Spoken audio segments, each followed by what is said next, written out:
Hello, everybody, and welcome to the Thursday edition of Video Clips, which is brought to you by Wellness Forum, Wellness Forum Health, Wellness Forum Institute, and Make Americans Free Again. A couple things, just a couple of announcements. We have a special event coming up in Columbus on May 29th. Patty Finn, our lawyer from New York, who is the lead litigator in all these cases we filed against Echo Health and Fauci and others, will be in Columbus. So we invite you to join us. We'll gather at 6, let her talk and do some Q&A at 6:30 and have a party afterwards. No charge. Donations are, of course, welcome, but we hope that some of you in driving distance will come be with us for that evening. Second thing, taking applications to start Food Over Medicine clubs in September. That will be the next group that start, or Make Americans Free Again tribes. And if you want information on that, send me an email at pampopper@wellnessforum.com. And then we have a big free event coming up, Make Americans Healthy Again, Wellness Forum style. You know, we have our own little way of doing things at Wellness Forum.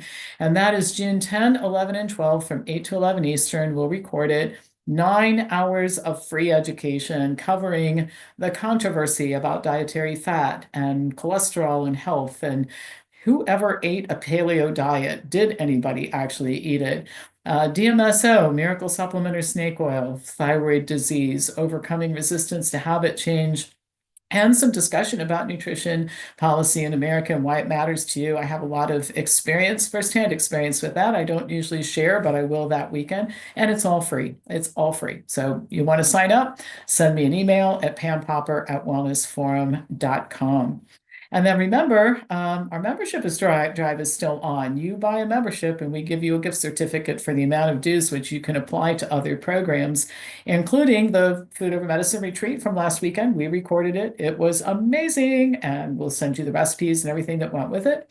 Our autoimmune disease boot camp that's coming up, and the next round of winner's circles. So, and upgrades count too. So if you upgrade from a basic to a professional or annual pass membership, we'll give you credit for doing that.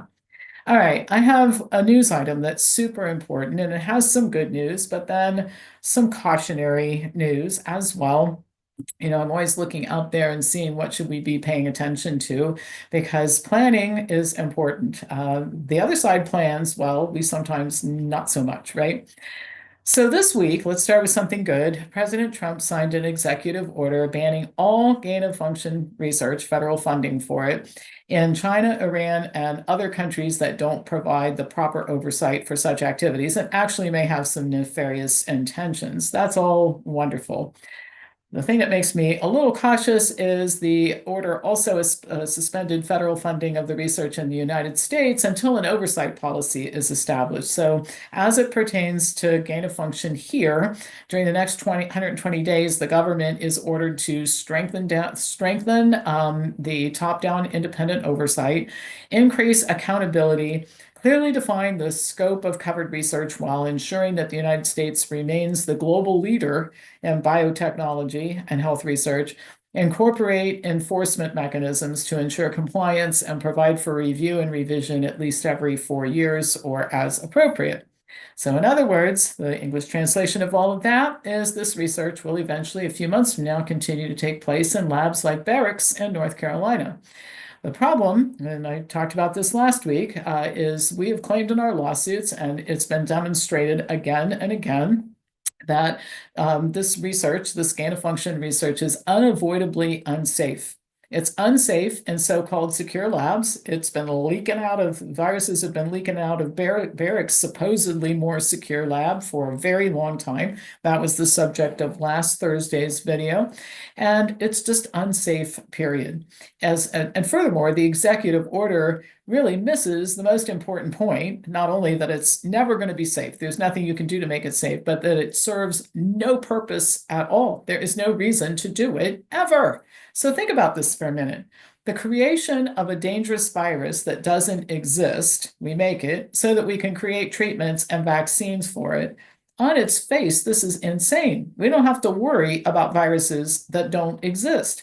And as for the potential for a so-called spillover event, a virus that actually jumps from an animal to a human, this has historically been a very rare occurrence. And generally speaking, there is little risk of this happening too. The constant chatter about this made up risk, which was promoted by criminals like Fauci and his business partners at EcoHealth, has been mistaken for a real risk assessment, concluding that a spillover event is imminent. There never has been one. It's assumed that because so many credentialed people are talking about it, that it's real. So, for example, in 2020, I covered an article written by Fauci and his right-hand man, Morens. Remember, that was the guy who was caught helping his friends at EcoHealth avoid FOIA requests, and he was instructing people how to destroy government documents and that sort of thing. And he also is the guy who testified in front of Congress. I mean, he's just an embarrassment. The fact that our government employed him is embarrassing. But anyway, Fauci and Morens claimed in this article back in 2020 that the risk of spillover events started 12,000 years ago when humans decided to not be so much hunter-gatherers and settle in villages and raise animals for food and plant crops. Morens, by the way, had been writing about this since 1996, and they referenced his previous articles. So it's always wonderful to reference yourself when you're writing something instead of an outside source, because you give the illusion that there's some type of consensus when there really isn't.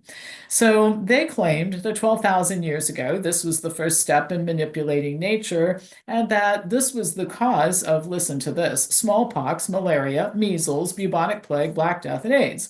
And of course, the cause of SARS-CoV-2. Now, there's not enough time in this video to address all of the false statements in this article, but let's start with the fact that even if you buy their crazy story that a pangolin at the wet market in Wuhan started the COVID debacle, no one in the United States is farming pangolins or selling them in grocery stores, all right? The other thing I have to say for the record, the Chinese figured out that SARS-CoV-2 didn't originate at the wet market in early 2020 and removed association with or a visit to the wet market as a criteria for diagnosis shortly after the media event that showed the men in hazmat suits cleaning out the market. That was all for theater. Now, I wrote about that in COVID operation, and if you haven't read this book, it'd be a good time to order it so you can see what the real story was behind all of this if you haven't looked into it yet. Further evidence that there is little to no threat. As of this morning, according to the Centers for Disease Control, detection of avian flu in animals and humans has slowed down. Well, it might not have actually been avian flu. Who knows what it really was? It could have all been made up. But one of the reasons why it's slowing down is because nobody's paying attention to it. Had we had a different administration that would have started declaring emergencies and continued the culling of huge numbers of birds and creating egg shortages and high prices, if the willingness to go along with that had continued, I'm sure that we'd still be in the midst of an avian flu crisis, but nobody's playing ball, so we might as well just claim it's going away, and that's better than admitting that you were wrong about it, right? So anyway, with all this in mind, a new article titled Natural Spillover Risk and Disease Outbreaks is Oversimplification, Putting Public Health at Risk, somehow past peer review and censorship, at least for now, and it offers some very well-structured commentary on all of the stuff that I'm telling you.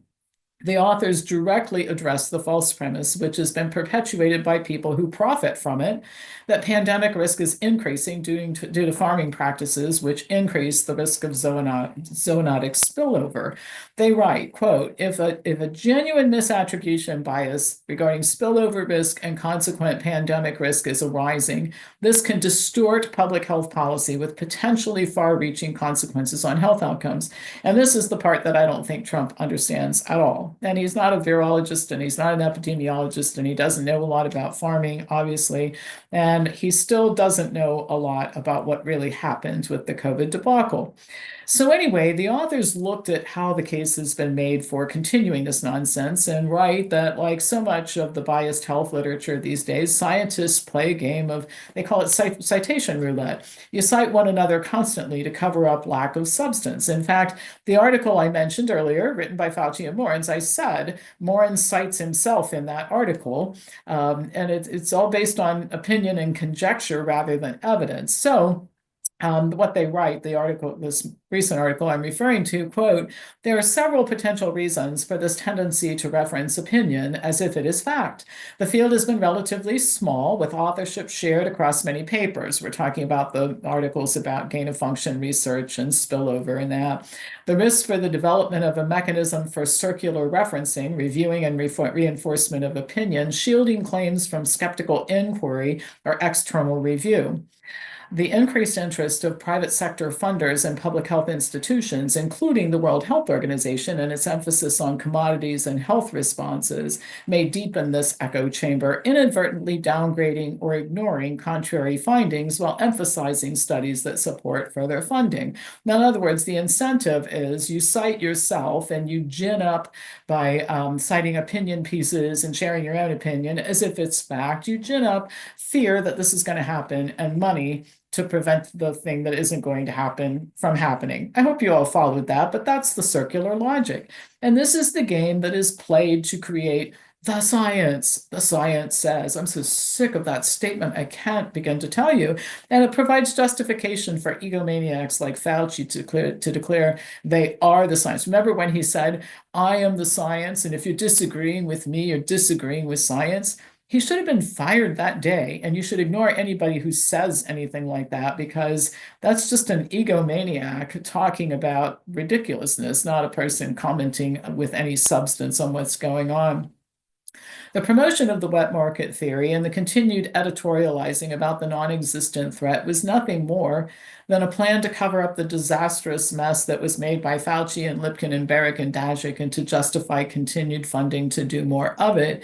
And the constant threat of another spillover. It's going to happen. It's going to happen. And look at concentrated farming. Listen, I am no fan of factory farming. I don't like it. All right. But two things can be true at the same time. We can all agree that farming practices need reform, and they do.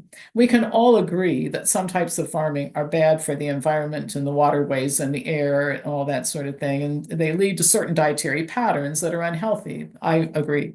But we can also agree that you can't make something up, literally, out of thin air to try to get that type of farming to go away. You have to make a much different argument for it. You have to clean up the demand for it, for one thing. Well, anyway, back to this whole thing. This continued insistence that we're just on the verge of another spillover event, and this is the justification for gain-of-function research. Are they going to get away with it? Well, that's really up to us, you and me, and Make Americans Free Again, and our lawyers. And the reason is that we are the only people who are doing anything to stop it. We are the only people. We're the only people who sued EcoHealth and Daszak. We're the only people who went after Fauci and the NIH and the NIAID and Collins and Ian Lipkin and all the people involved in this. We're the only people who are suing them. So and Trump doesn't have any idea about this, or he wouldn't have said, let's study it for 120 days to make sure that as we go forward and do it, we'll do it more safely. It's unavoidably unsafe. And so now we have to see these cases through the courts. It's expensive, it's time consuming. Everybody wishes it would happen faster, and everybody wishes it didn't cost so much money, but we're getting legal help from our attorneys for about 20% of what they should charge, thankfully. But we still have to raise money, and we have to continue this, because the only way this ends is if we end it. And I think that probably the biggest wake-up call for me in 2020 was to have a new understanding of what citizenship means. Citizenship isn't, I just go vote and I pay attention to what the issues are. That's part of it, but you have to do something about it, right? And so I had sat back for a long, long time watching what was going on and hoping that we're going to elect somebody who takes care of it. It's not up to elected officials to clean up the mess that our abdication has permitted to happen. It's up to us to take charge again. When we started Make Americans Free Again, we used to use the statement, citizens in charge. I'm going to start using it more. We're in charge. We take responsibility, right? But taking responsibility means you have to do something. So what can you do? Well, you can donate, because we sure do need money. And I'm nervous as a cat, as we're spending more than we're taking in right now, and we have been for a while. I've managed our resources well, and I've really watched what we spend. It's 95% of it goes to lawyers. But you can donate, you can start a tribe, You can spread the word. You can tell other people to watch these videos, grow our subscriber list. All those are things that help because we have to create a bigger movement. Too few people trying to take on way too much is where we are right now. But I did it because I have faith in God and I have faith in you that we can pull it off. And with your help, we will. All right, that's it for today. As usual, pass this on to others who you think might enjoy watching it. And I will be back to you next week with more news. Thank you so much for watching.